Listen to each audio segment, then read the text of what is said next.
और चलिए ब्रेक के बाद एक बार फिर से आपका स्वागत है। खबर भागलपुर से आ रही है, जहां एक चारी थाना क्षेत्र में एक किराना दुकान में भीषण आग लग गई, जिससे कि दुकान में सारा सामान जल करके खाक हो गया। आपको बता दें कि अनुमानित तौर पर करीब 5 लाख रुपए का सामान आग की चपेट में आ गया और जल करके खाक हो चुका है। स्थानीय लोगों की मदद से अग्निशमन की टीम ने कड़ी मशक्कत के साथ आग पर काबू पाया। ये भयावह तस्वीर भी टीवी स्क्रीन पर आपको दिखा रहे हैं। देखिए, जब तक वहां पर फायर ब्रिगेड की टीम पहुंची तब तक सारा सामान जल करके खाक हो चुका था। शॉर्ट सर्किट से आग लगने की आशंका जताई जा रही है। ये तस्वीरें आपको दिखा रहे हैं भागलपुर से, जहां एक चारी थाना क्षेत्र में एक किराना दुकान में भीषण आग लग गई। आग लगने की वजह शॉर्ट सर्किट बताई जा रही है और 5 लाख का सामान जल करके खाक हो गया है। हालांकि तत्परता दिखाते हुए ग्रामीणों ने अग्निशमन विभाग को इस बात की जानकारी दी। फायर ब्रिगेड की टीम जब तक पहुंची, लेकिन तब तक सारा सामान जल करके खाक हो चुका था। ये तस्वीरें भी टीवी स्क्रीन पर आपको दिखा रही थी किस तरीके से फायर ब्रिगेड की टीम जब पहुंचती है तो आग बुझाने की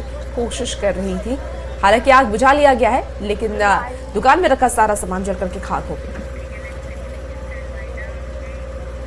रांची से बड़ी खबर, जहां व्यवसायी से रंगदारी की मांग की गई है। 20 लाख की रंगदारी की मांग हुई है। प्रिंस खान के नाम पर रंगदारी मांग गई है। विदेशी नंबर से व्यापारी को कॉल आया। कांके थाना क्षेत्र का यह मामला है। कांके थाने में शिकायत दर्ज की गई है।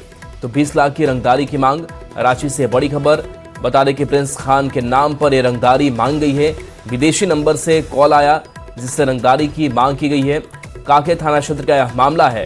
कांके थाने में शिकायत दर्ज करा दी गई है। पुलिस मामले की तफ्तीश में जुटी हुई है। तो रांची से ये बड़ी खबर, जहां कांके थाने में शिकायत दर्ज होने के बाद से अब तफ्तीश की जा रही है कि आखिर ये किसका नंबर है। विदेशी नंबर ये बताया जा रहा है, जिससे व्यवसायी से रंगदारी की मांग की गई है। 20 लाख रुपए की रंगदारी की मांग व्यवसायी से की गई है और व्यवसायी ने इस पूरे मामले को लेकर के अपनी शिकायत कांके थाने में दर्ज करा दी है। पुलिस अब पता कर रही है। प्रिंस खान के नाम पर एक रंगदारी की मांग की गई है। ओम प्रकाश हमारे साथ न्यूज 18 संवाददाता फोन लाइन पर। ओम प्रकाश, क्या जानकारी मिल पा रही है जिसकी तरफ से कॉल आया है?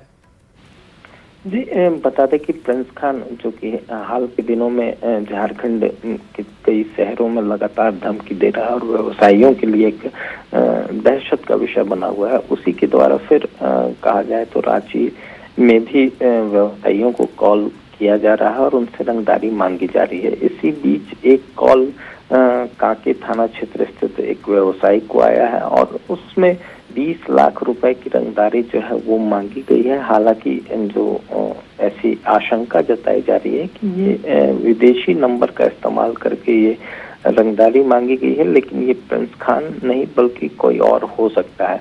वहीं दूसरी तरफ अगर बात की जाए तो कुछ दूसरे अपराधी भी प्रिंस खान का नाम लेकर रंगदारी की मांग कर रहे हैं। इस तरह की बातें जो है अब सामने आ रही हैं। वहीं पूरे मामले की पुलिस जो है वो जांच कर रही है। साइबर सेल को भी पूरा मामला जो है वो गया हुआ है और उसके बाद तमाम नंबरों की जांच की जा रही है ताकि जो अपराधी है वो पकड़े जाएं। लेकिन हाल के दिनों में देखा जा रहा है कि अब जो जानकारियां हैं पुलिस के पास वो उसके हिसाब से कार्रवाई कर रही है। प्रिंस खान को गिरफ्तार करने का भी प्रयास किया जा रहा है ताकि हाल जो घटनाएं हुई हैं उन तमाम घटनाओं का उद्भेदन हो जाए, ताकि जो अपराधी हैं वो सलाखों के पीछे जाए।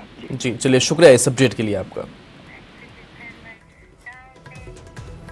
इसी बीच देखिए, बांका से भी बड़ी खबर आ रही है, जहां सदर अस्पताल में पदस्थापित फार्मासिस्ट की मौत हो गई है। घटना के बाद सदर अस्पताल में बवाल मच गया। परिजनों ने अस्पताल में जमकर बवाल भी काटा। मौत को लेकर के परिजनों ने सीधे तौर पर सिविल सर्जन पर प्रताड़ना का आरोप लगाया है। यही नहीं, आपको बता दें कि परिजनों की माने तो सिविल सर्जन पिछले कुछ महीने से फार्मासिस्ट मिथिलेश कुमार झा का वेतन भी बंद कर दिया था, जिससे कि वो काफी तनाव से गुजर रहे थे। वहीं हंगामा की सूचना पर बांका पुलिस के साथ ही दंडाधिकारी के तौर पर बीडीओ अस्पताल पहुंच करके मामले की जानकारी ली। हम लोग करना चाहते हैं एफआईआर, बिकॉज ये बिल्कुल गलत है। ये this is not a direct death, this is intentional tortural death. Torture किया गया है उनको, जिसकी वजह से उनके ब्रेन में स्ट्रेस हुआ है और ये पूरा का पूरा सीएस नहीं किया है। और अगर उन्होंने नहीं किया है, क्यों गए वो? भाग गए वो, उन्होंने हमें फेस भी नहीं किया। जब से वो आए हैं, पिछले 3 महीने उनको यहाँ बांका में आए हुए हुआ। आप सर्वे कर लीजिए पूरे बांका के विभिन्न पीएससी में जाकर के कि सभी कर्मचारी इनसे संत्रस्त है। कर्मचारी और पदाधिकारी दोनों संत्रस्त है, लेकिन कोई डर से बोलना नहीं चाहता है। इतना बड़ा हैवोक क्रिएट किए हुए है कि सबका वेतन अवरुद्ध करता है। किसी का कर्मचारी को 8 बजे रात में बुला लेता है, किसी को 11 बजे रात में फ़ोन करता है। ये पूरे इलाका में ये सोच और जांच का विषय है। उनका जो है जनवरी माह तक वेतन मिला हुआ था। फरवरी माह में उनके भलाई के लिए, फ़ायदे के लिए, क्योंकि 4-5 साल से जो है दवा भंडार का कोई रजिस्टर मेंटेन नहीं था, तो कहे कि आप इसी बहाने जो है सो इसको दुरुस्त कर लीजिए। जमशेदपुर से बड़ी खबर, जहां स्वर्ण रेखा नदी किनारे 2 मिसाइल बम मिले। आर्मी जवान और बम निरोधक दस्ता पहुंचे हैं, दोनों बम डिफ्यूज नहीं हो पाए हैं। नदी किनारे जिला प्रशासन ने घेराबंदी की है। अमेरिकन मिसाइल मिलने से हड़कंप मचा है। दिल्ली से आई टीम बम डिफ्यूज करेगी। बहरागोड़ा थाना क्षेत्र का यह मामला सामने आया। तो स्वर्ण रेखा नदी किनारे 2 मिसाइल बम मिले हैं। बताया जा रहा है कि आर्मी जवान और बम निरोधक दस्ता मौके पर पहुंचे हुए हैं। दोनों बम डिफ्यूज अब तक नहीं हो पाए हैं। बहरागोड़ा थाना क्षेत्र का यह मामला सामने आया है। नदी किनारे प्रशासन ने सुरक्षा को लेकर के घेराबंदी कर रखी है। दिल्ली से आई टीम बम डिफ्यूज करेगी। और जमुई में जब माता पिता ने प्रेमी से शादी नहीं कराई तो युवती ने तिलक समारोह के एक दिन पहले घर से भाग करके प्रेमी संग मंदिर में शादी रचा ली। देखिए, बाद में परिवार वालों को ही पता चला और जब परिवार वालों ने आरोप लगाते हुए अपनी मर्जी से शादी की बात को स्वीकारते हुए वीडियो वायरल कर दिया है। साथ ही लड़का के परिवार वालों को कुछ नहीं करने की भी धमकी दी है। तो लड़की ने खुद से अपनी मर्जी से शादी की है और उसका वीडियो भी बनाया है। ये तस्वीरें भी आप देख पा रहे हैं जहां लड़का लड़की मंदिर में शादी करते नजर आ रहे हैं। मामला करीब 15 से 20 दिन पहले की बताई जा रही है, जहां प्रेमिका जमुई जिले के झाझा थाना क्षेत्र के अंबा गांव की रहने वाली है, जो खुद अपना नाम करिश्मा कुमारी बता रही है। वीडियो में प्रेमी अमित से ही शादी करने और कराने की बात वो कह रही है, लेकिन माता पिता ने लड़की की शादी कहीं और तय कर दी थी। इसीलिए उसने तिलक समारोह से एक दिन पहले ही घर से भाग करके प्रेमी के साथ शादी रचा ली। हम मम्मी पापा को बोले थे कि हम किसी और से प्यार करते हैं, मेरा उससे शादी करवा दो, पर मम्मी पापा नहीं मानी।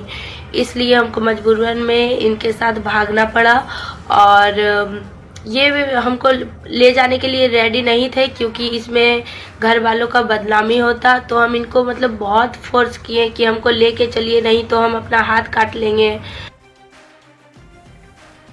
अब बात धनबाद की, जहां बीजेपी नेता शत्रुघ्न महतो के घर प्रतिबंधित मांस फेंकने का मामला सामने आया है। घर में प्रतिबंधित मांस मिलने के बाद हिंदू समुदाय ने काफी हंगामा किया और इलाके में तनाव की स्थिति हो गई। हालांकि पुलिस ने मौके पर पहुंचकर स्थिति को नियंत्रित किया और इलाके में शांति बनाने की अपील की है। बता दें कि बीजेपी नेता तारा देवी के रिश्तेदार हैं और ये पूरा मामला बलियापुर थाना क्षेत्र का बताया जा रहा है।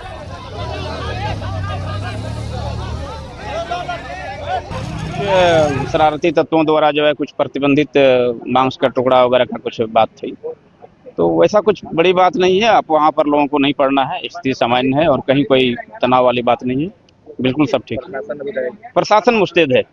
कुछ असामाजिक तत्वों के द्वारा यहाँ पे जो सांप्रदायिक सौहार्द है उसको बिगाड़ने की कोशिश की गई थी, लेकिन बहुत ही जल्दी यहाँ के स्थानीय थाना प्रभारी बलियापुर के सत्यजीत के द्वारा इमीडिएट एक्शन लिया गया और उसमें तुरंत से फ्लैग मार्च वगैरह निकाला गया और दोनों समुदाय के जो भद्र नागरिक हैं उनके साथ भी बैठ करके इनके द्वारा बातचीत की गई है। अभी कोई समस्या नहीं है। अब देखिए, इस घटना के बाद सवाल भी कई हैं और सवाल यह है कि कौन आखिर माहौल बिगाड़ने की कोशिश कर रहा है, कौन माहौल बिगाड़ रहा है। और सवाल इसके साथ साथ ये भी है कि किसने यहाँ पर प्रतिबंधित मांस फेंका, जिसके बाद से अब लोगों का आक्रोश फूट पड़ा है। आरोपी पर एक्शन कब होगा, सवाल ये भी है। चलिए, खबर अब कटिहार से आपको बताते हैं। कटिहार में गौशाला चलाने के नाम पर पशु तस्करी का एक बड़ा खुलासा हुआ है। मामला आजमनगर थाना क्षेत्र के बेरिया चांदपुर गांव की बताई जा रही है, जहां मुखिया मोहम्मद महबूब नाम के व्यक्ति एनिमल सोसाइटी के नाम पर गाय को लेता था। आरोप यह भी है कि उसके बाद वो गायों की तस्करी कर देता था। सूचना के आधार पर जब पुलिस ने जांच की तो मामला सही पाया गया, जिसके बाद पुलिस ने आरोपी को गिरफ्तार कर लिया है।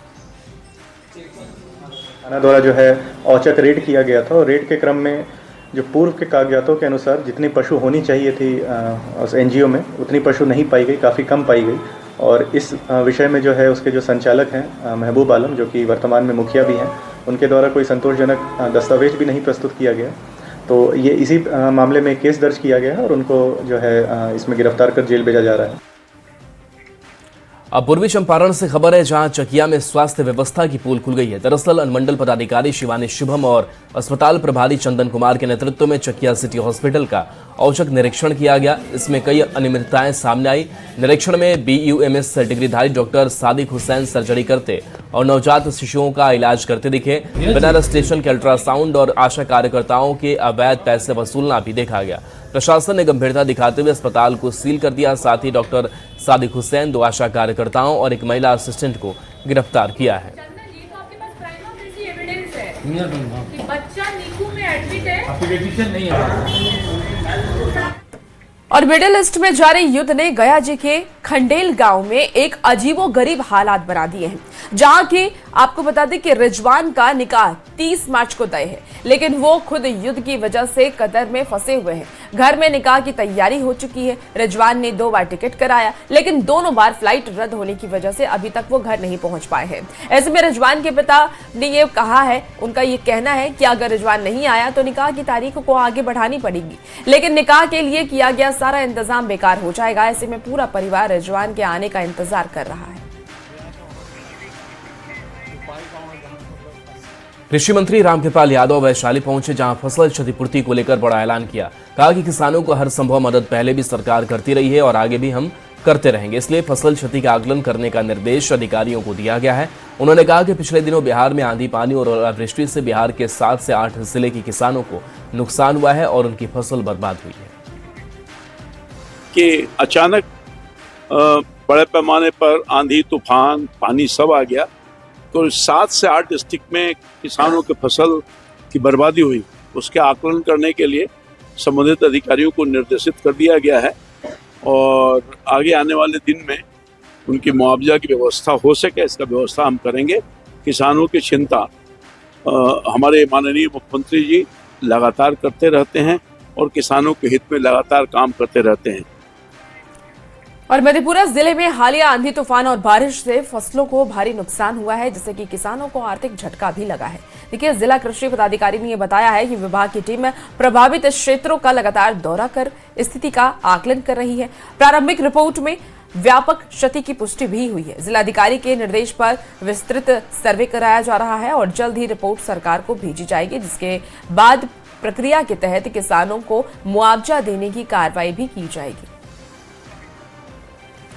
हमें भी सूचना मिल रही है, लगातार किसान भाई बंधु का फोन आ रहा है। हम लोग भी क्षेत्र में भ्रमण कर रहे हैं, तो प्रथम दृष्टया क्षति तो दिख रही है। अब इसे विस्तृत रिपोर्ट हम लोग आने के बाद इस पे कुछ बता पाएंगे और DM सर के आदेश से आज जो है सभी पंचायतों में सर्वे शुरू हो गया है और उम्मीद है कि हम लोग कल तक रिपोर्ट फाइनल कर लेंगे और फिर हम लोग जिला पदाधिकारी महोदय के माध्यम से विभाग को हम लोग भेज देंगे। साहिबगंज से बड़ी खबर, जहां नाबालिग लड़की के अपहरण से इलाके में सनसनी फैल गई है। राजमहल थाना क्षेत्र में 14 साल की लड़की के अपहरण का मामला सामने आया है। पीड़ित पिता की शिकायत पर पुलिस ने 5 लोगों के खिलाफ प्राथमिकी दर्ज कर मामले की जांच शुरू कर दी है। घटना ईद के दिन की बताई जा रही है। अधिकारियों का कहना है कि जल्द ही आरोपी को गिरफ्तार कर लड़की को सुरक्षित बरामद कर लिया जाएगा। तो साहिबगंज से बड़ी खबर, जहां नाबालिग लड़की के अपहरण से इलाके में सनसनी है। 5 लोगों के खिलाफ इस मामले में प्राथमिकी दर्ज कराई गई है। राजमहल थाना क्षेत्र में 14 साल की लड़की के अपहरण का मामला सामने आया है। पीड़ित पिता की शिकायत पर पुलिस ने 5 लोगों के खिलाफ प्राथमिकी दर्ज कर ली है। किडनैप करके लेके गया, अब मारेगा या क्या करेगा उनका इरादा उनको मालूम है, हमको तो पता नहीं है क्या करेगा नहीं करेगा। बस 3 दिन हो गया, बच्चे अभी तक वापस नहीं आया, दोनों में से कोई भी अभी लापता है और पुलिस वाला भी बाकी छानबीन कर रहा है और उनको भी खबर नहीं मिल रहा है। बच्चा लेके गया था मेला से हम लोग 2 बच्चा लेके गया था, बच्चा को वापस घुरा दिया और जो मुझको उठा के लेके चले गया। बच्चा तो रो रहा है, रोते रोते घर आया बच्चा, तब पड़ोसी को बोल रहा है कि अरे हमारा बच्चा कोई, बोला हम लोग नहीं जानते हैं। कौन ले गया? कौन ले गया? रमजान ले गया, गाड़ी में उठा के लेके गया। चलिए अब खबरों का रुख करते हैं। देखिए, पटना के कृषि मंत्री रामकृपाल यादव के नए आवास पर उनकी पत्नी छठ पूजा की, जहां रामकृपाल के आवास पर कई मंत्री और विधायक भी पहुंचे। सभी ने खरना का प्रसाद ग्रहण किया। वहीं मंत्री अशोक चौधरी ने बिहार के मुख्यमंत्री बनाए जाने की बात पर यह कहा है कि बिहार के मुख्यमंत्री महादेव जाने कौन बनेगा। वहीं रामकृपाल यादव ने छठी मैया सब पर आशीर्वाद बनाए रखे, ऐसी बात कही है। नीतीश कुमार और मोदी के नेतृत्व में बिहार चमकता रहे, ऐसा रामकृपाल यादव ने कहा है। तो ये तस्वीरें भी आपको दिखा रहे हैं, जहां कल खरना पूजा और छठ पर्व है, चैती छठ पूजा चल रही है। ऐसे में उनके घर पर मंत्री और विधायक पहुंचे। मुख्यमंत्री कौन होंगे? मुख्यमंत्री कौन? तो महादेव बताएंगे। छठ है और हर वर्ष मेरी पत्नी चैती छठ करती है। आज खरना का प्रसाद खाने के लिए आप सब लोग आए, आभार व्यक्त करना चाहते हैं। पश्चिम बंगाल चुनाव भारतीय जनता पार्टी 2/3 वोटों से जीतेगी, क्योंकि विगत वर्षों में जब से शासन है टीएमसी का, ममता दीदी का, वहाँ सर्वनाश हो गया है, अत्याचार हुआ है, भ्रष्टाचार हुआ है, आतंक का राज है। उससे मुक्ति जो बंगाल की जनता चाहती है। खबर गया से है, जहां चैती छठ पूजा को लेकर शहर के कई छठ घाटों पर तैयारियों का जायजा लेने नगर निगम के मेयर वीरेंद्र कुमार और पूर्व डिप्टी मेयर ने संयुक्त रूप से पहुंचे। इस दौरान उन्होंने घाटों पर चल रहे कार्यों की समीक्षा करते हुए अंतिम तैयारियों को परखा और आवश्यक दिशा निर्देश दिए। सबसे पहले पिता महेश्वर घाट का निरीक्षण किया, इसके बाद सूर्य पोखरा सहित कुआं और प्रमुख घाटों का निरीक्षण किया और जहां कमी दिखी उसे तुरंत दुरुस्त करने के निर्देश दिए गए। नगर निगम के नगर आयुक्त, हमारे नगर निगम के पूर्व डिप्टी मेयर और सभी लोग कर्मचारी ये लोग आज विभिन्न घाटों का निरीक्षण करने के लिए आए हैं, जिसमें हम लोग ने इस बार छठ व्रतियों के लिए एक अच्छी व्यवस्था हम लोग कर रहे हैं। जैसे कि छठ व्रतियों को कपड़े बदलने में काफ़ी दिक्कत होती है, उनके लिए मैंने हर एक घाटों पर चेंजिंग रूम की व्यवस्था कराई है। सालों भर यहाँ पर मल मूत्र लोग और जानवर इत्यादि इत्यादि सब घाट के अगल बगल सब गंदगी फैलाते हैं। ये सब बांस से बंधा करके इसको कहीं पर अथी नहीं हो, कहीं नाला का पानी गुजर रहा है तो उस पर अस्थाई पुल बना करके फिर आपका जो है सो पूरे लाइटिंग, चूँकि सुबह में लोग परवैती लोग आते हैं तो लाइटिंग है। अभी तक व्यवस्था में जहाँ जहाँ हम लोग देखे हैं, चूँकि वो देवघाट पर जल का प्रवाह में जो भी त्रुटि है तो उसके वजह से सूर्य कुंड। खबर सहरसा से है, जहां सनातनी युवाओं ने मानवता और सनातन धर्म का पालन करते हुए एक गाय की जान बचाने के लिए सराहनीय प्रयास किया है। 20 मार्च को एक गाय घने जंगल में फंस गई थी, जिसके उसकी जो हालत है वो बेहद गंभीर हो गई थी। काफी समय तक वो फंसे रहने के कारण गाय कमजोर और घायल भी हो गई थी। जब स्थानीय युवाओं की उस पर नजर पड़ी तो उन्होंने तुरंत अन्य लोगों को वहां सूचना दी और इसके बाद बजरंग दल के युवा मौके पर पहुंचे। कड़ी मशक्कत के बाद गाय को सुरक्षित जंगल से बाहर निकाला गया। घटना की जानकारी पशुपालन विभाग को दी गई, जिसके बाद डॉक्टर मौके पर पहुंचे और गाय का इलाज शुरू कर दिया। जी, इस जंगल में फंसी हुई थी तो हम लोग समाज के लोग सब मिलके बहुत मुश्किल से इनका रेस्क्यू किया गया और यहाँ पे सारा व्यवस्था किया गया। तब इनका इलाज चल रहा है। आज सुबह 11 बजे से इलाज चल रहा है। हम लोग सनातनी हैं, जिसके कारण हम लोग के धर्म में पूजा जाता है, तो इनका इलाज कराना हमारा धर्म और कर्म है। गाय का तो स्थिति अभी नाजुक है। 10 साढ़े 10 में हम लोगों को इन लोगों के द्वारा यहाँ जो वॉलंटियर बच्चे लोग हैं इनसे जानकारी प्राप्त हुई, तत्क्षण हम लोग यहाँ आके उस समय से गाय का इलाज लगातार कर रहे हैं। फिर भी अभी गाय की स्थिति नाजुक बनी हुई है। हम लोग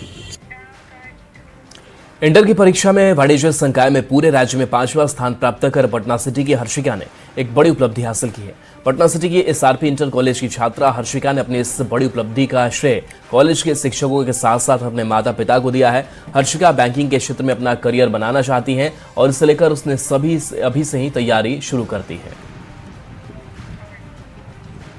2 साल से तैयारी कर रही हूँ। मेरा कॉमर्स स्ट्रीम है और मैं 2 साल से तैयारी कर रही हूँ कॉमर्स मतलब में। और मेरे स्कूल का नाम है एसआरपी इंटर कॉलेज, जो कि बहुत अच्छा स्कूल है। मैंने पढ़ा, बहुत अच्छे लोग टीचर्स हैं वहाँ पे, बहुत ज़्यादा सपोर्ट करते हैं वहाँ पे। देखिए, मैं वैशाली ज़िला में ग्रामीण क्षेत्र से बिलोंग करता हूँ। मेरे बच्चे पढ़ाई के कारण यहाँ मैंने उन्हें 5-6 साल पहले नानी के घर रखा था कि अच्छे से पढ़ाई कर सके, क्योंकि गांव में उतनी अच्छी पढ़ाई की व्यवस्था नहीं थी। जो मेरा सपना था उन्होंने आज मेरी बच्ची पूरा कर दी। खुशी तो इतनी हो रही कि जाहिर नहीं कर पाएंगे। जो हम नहीं कर पाए वो मेरी बच्ची कर पाए। कितना मेहनत करती थी पढ़ाई की? पढ़ाई बहुत मेहनत करती है। अपने पढ़ाई के आगे वो किसी का मतलब ये नहीं है कि कहीं जाना वहाँ कहीं नहीं, बस पढ़ाई के पीछे वो पागल रहती है। चलिए खबर अब सीतामढ़ी से आपको बताते हैं, जहां पुपरी के जनकपुर रोड निवासी सिद्धि शिखा ने इंटरमीडिएट के आर्ट्स की परीक्षा में पूरे बिहार में दूसरा स्थान लाकर के एक बार फिर से ये साबित कर दिया है कि पढ़ाई के क्षेत्र में लड़कियां अब लड़कों से कम नहीं है। सिद्धि ने सीतामढ़ी के प्राइवेट गर्ल्स स्कूल की वो छात्रा रही हैं। जो जानकारी सामने आ रही है कि सीतामढ़ी के प्रोजेक्ट गर्ल्स स्कूल की वो छात्रा रही हैं और सिद्धि शिखा को कुल 778 अंक मिले हैं। पूरे परिवार में सिद्धि की इस सफलता से जश्न का माहौल है। लोग घर पहुंचकर उन्हें बधाई दे रहे हैं। किस स्कूल के स्टूडेंट रही आप? Project girls high school Bagania. अभी कितना मार्क्स आया आपको? 478 आउट ऑफ 500। बहुत अच्छा लग रहा है, बहुत मेहनत की थी, भगवान उसको सफलता इसका श्रेय किसको देना चाहेंगे आप? इस बच्ची के कामयाबी का श्रेय? कामयाबी का श्रेय तो सबसे पहले विद्यार्थी को ही मिलना चाहिए, क्योंकि उसकी मेहनत के बल पर ही सब कुछ हो पाता है। और थोड़ा सा सपोर्ट उसको उसके पेरेंट्स को भी होना चाहिए। कोई भी पेरेंट्स जब तक उसको सपोर्ट नहीं करेगा बच्चा आगे नहीं बढ़ेगा। बिहार इंटरमीडिएट की वार्षिक परीक्षा में एक बार फिर से नवादा की बेटी ने मान बढ़ाया है। पकड़ी बरावा बाजार निवासी धर्मेंद्र कुमार की बेटी श्रेया कुमारी ने कॉमर्स में पूरे राज्य में चौथा स्थान प्राप्त किया है। 474 अंक लाकर वह कॉमर्स की 4th टॉपर बनी है, जिससे उसके पूरे घर में खुशी का माहौल है। इससे पहले श्रेया ने मैट्रिक में भी 90% से ज्यादा मार्क्स लाए थे। श्रेया आगे जाकर चार्टर्ड अकाउंटेंट बनने की बात कही है। सबसे पहले तो पेरेंट्स को दूंगी, क्योंकि उनकी ही वजह से मैं इतना मतलब इतने अच्छे से पढ़ी हूँ। उन्होंने सपोर्ट किया कि मतलब ठीक है जो करना है करो। उन्होंने कभी कहा नहीं कि मत पढ़ो, या फिर हमारे यहाँ जैसे सोसाइटी में होता है कि बेटी को नहीं पढ़ने दिया जाता है, तो हमारे घर में ऐसा कुछ नहीं था। और आगे की तैयारी क्या करना चाहती हैं? आगे अभी ग्रेजुएशन के लिए CVT कर रहे हैं और उसके आगे फिर CA का प्रिपरेशन। देखिए खबर अब दरभंगा से, जहां इंटरमीडिएट परीक्षा के परिणाम होते ही एक बार फिर से इलाके में ये चर्चा बन गई है कि टॉपर कौन है। और देखिए एक नाम पूरे इलाके में चर्चा का केंद्र बना हुआ है, वो नाम है निशु कुमारी। साधारण परिवार से आने वाली इस मेधावी छात्रा ने 477 अंक ला करके पूरे बिहार में नाम रोशन कर दिया है। तीसरा स्थान उसने प्राप्त किया है। इस शानदार सफलता से न केवल उनके परिवार बल्कि पूरे गांव और जिले का सिर गर्व से ऊंचा हो गया। कला संकाय में मैंने पूरे बिहार में तीसरा स्थान और दरभंगा जिले में प्रथम स्थान प्राप्त किया है। जी, कक्षा 10वीं में मैंने दरभंगा जिले में तीसरा स्थान प्राप्त किया था। लखीसराय जिले के मुद्रिका प्रसाद सिंह उच्च विद्यालय का छात्र चंद्रदीप कुमार आर्ट्स में बिहार में दूसरा रैंक लाकर जिले का नाम रोशन किया है। रिजल्ट जारी होते ही स्कूल में खुशी का माहौल है। सभी शिक्षक और छात्र चंद्रदीप कुमार को बधाई दे रहे हैं। प्राचार्य ओम प्रकाश ने चंद्रदीप कुमार और उनकी मां को बुके, चादर और मिठाई खिलाकर बधाई दी। बताते चले कि चंद्रदीप कुमार आर्ट्स में 478 अंक लाकर बिहार में दूसरा स्थान प्राप्त किया है। रिजल्ट आने के बाद परिजनों में भी काफी खुशी देखी जा रही है। तैयारी, सेल्फ स्टडी और रेगुलर मतलब कंसिस्टेंसी पढ़ाई करते थे।